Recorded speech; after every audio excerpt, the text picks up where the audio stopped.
Le rôle du ferraillage. Le ferraillage désigne l'ensemble des armatures métalliques placées dans le béton pour améliorer sa résistance, notamment en traction.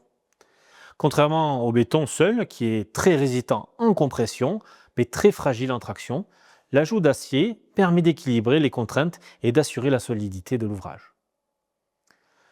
Il y a une différence entre traction et compression. La compression, c'est le béton qui est naturellement efficace pour travailler en compression. La traction, c'est l'acier qui, lui, est très efficace pour travailler en traction et éviter les risques de fissure. C'est ici que l'acier intervient pour supporter ces efforts. Comment on répartit les efforts dans une poutre en béton armé?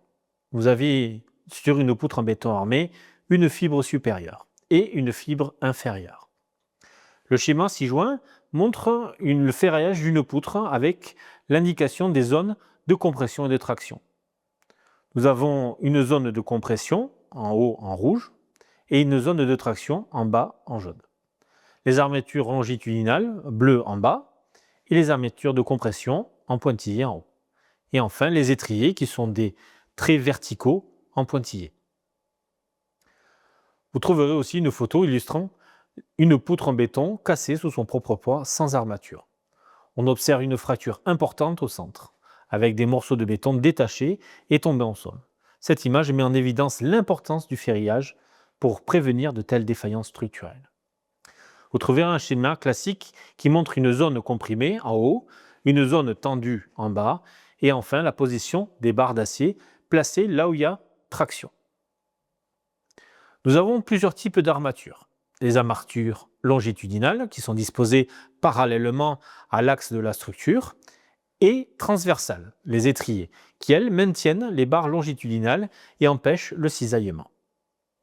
Enfin, sur les dalles, vous allez avoir des trilles soudés qui est utilisé sur les dalles et l'échappe, les barres qui sont utilisées pour relier les poutres, les poteaux et les linteaux, et enfin les cadres en acier. Les barres longitudinales, c'est celles les plus longues qui sont disposées dans le sens de la poutre, les étriers transversaux qui maintiennent les barres longitudinales, les trilles soudés, cadres et cages d'armature. Voyons maintenant une disposition constructive. L'efficacité du ferraillage dépend aussi de son installation correcte, selon les normes de construction. Vous aurez sur chantier différents plans de ferraillage donnés par des bureaux d'études qui vont vous servir à positionner les étriers, les barres et les cadres. L'enrobage des aciers. L'enrobage correspond à l'épaisseur de béton recouvrant les armatures pour protéger contre la corrosion due à l'humidité et pour assurer une bonne adhérence entre le béton et l'acier.